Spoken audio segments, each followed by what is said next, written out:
Apabila ilmu disemai dalam jiwa dan teknologi dimanfaatkan sebaiknya, lahirlah generasi cemerlang, berakhlak dan bersedia memimpin dunia. Di sinilah lahirnya generasi masa hadapan.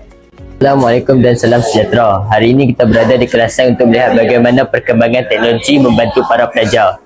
Selaras dengan tema ilmu di hati, teknologi memperkasa generasi. Mari kita saksikan bagaimana suasana pembelajaran pada abad ke-21 ini dapat membantu mereka.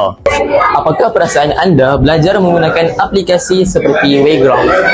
Saya berasa sangat seronok kerana dapat menjawab soalan terus dari telefon bimbit. Jika saya terdapat soalan yang salah, saya boleh terus mencari jawapan yang betul. Okay. Adakah anda lebih faham topik sains hari ini? Ya, saya lebih faham topik sains hari ini kerana cikgu memaparkan video dan gambar. Selepas itu, kami buat kuis supaya senang ingat topik yang telah dipelajari. Bersama saya sekarang ialah guru sains yang sedang menjalankan sesi PDP. Cikgu, boleh perkenalkan diri? Okey, nama Cikgu Haida Nadia binti Hamzah. Cikgu mengajar sains tingkatan 3, 4 dan 5. Okey cikgu, apakah kelebihan penggunaan teknologi dalam pengajaran hari ini? Okey, terima kasih Amsyah, soalan yang baik. Kelebihan teknologi ini pertama dapat bantu cikgu untuk sampaikan isi pelajaran dengan lebih baik, dengan lebih tepatlah kepada anak-anak murid cikgu. Kemudian Nampaknya murid-murid sangat fokus pada hari ini. Adakah teknologi ini memberi kesan positif kepada minat belajar? ya betul Amsyah, sudah tentu sebabnya kalau pembelajaran yang melibatkan visual dan juga interaktif ni, pelajar akan jadi teruja, seronok dan juga berani mencuba. Itu satu kelebihan dia. Era dunia tanpa sempadan, pendidikan tidak lagi terhad kepada buku dan papan hitam. Hari ini, teknologi menjadi jambatan ilmu. Dunia pendidikan telah berubah daripada kapur dan papan hitam. Bersama saya sekarang Cikgu ASK. Cikgu, sila perkenalkan diri. Okey, saya Cikgu Nazira. Saya mengajar ESK di Sekolah SMK Bandar Baru Pedah. Okey, Cikgu, ramai murid mahir menggunakan telefon pintar tetapi tidak semua memahami cara teknologi berfungsi. Bagaimanakah subjek ASK mampu mengubah pengguna biasa menjadi pencipta teknologi?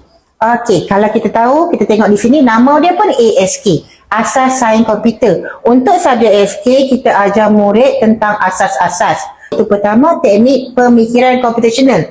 Dia melatih bagaimana murid untuk menyelesaikan masalah menggunakan teknik-teknik pemikiran ini. Kedua, dia ada algoritma. Algoritma adalah langkah-langkah untuk menyelesaikan masalah. Bagaimana masalah yang kita dapat ini kita ubah menjadi kita selesaikan menggunakan teknologi. Okey, untuk soalan yang kedua. Kecerdasan buatan, automasi dan dunia digital semakin berkembang pesat. Adakah subjek ASK ini cukup relevan untuk menghadapi masa depan?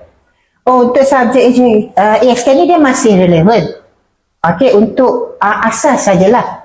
Tapi kalau untuk pengetahuan umum, sebab kita dalam dunia teknologi ini, maknanya ASK ni dia akan soft landing pada tahun 2029. So bermakna tahun depan kita dah diperkenalkan dengan teknologi digital, iaitu subjek yang akan menggantikan subjek ASK dengan subjek RBT. Okey, soalan ketiga. Cabaran guru hari ini memastikan teknologi mendidik, bukan melalaikan. Bagaimanakah cikgu mengatasi masalah itu di dalam kelas? Okey, untuk di dalam kelas, memang kita sedia maklum, murid ni memang pandai smartphone. Tapi tak pandai menggunakan PC, tak pandai menggunakan laptop. Kemudahan yang ada di sekolah ni lah. Sebab itu bila kita buat kerja khusus, kita kaitkan juga dengan teknologi sekarang. Perkara yang paling berharga yang anda pelajari dalam kelas ASK? Saya belajar berfikir secara kreatif, menyelesaikan masalah dan menghasilkan projek sendiri menggunakan komputer. Bahawa teknologi dapat melahirkan pelajar yang bijak, kreatif dan berdaya saing. Sekian daripada saya, Muhammad Adam Zufian, Amsyar Akil Aisyah bin Syahrul Rizal, melaporkan dari kelas sains.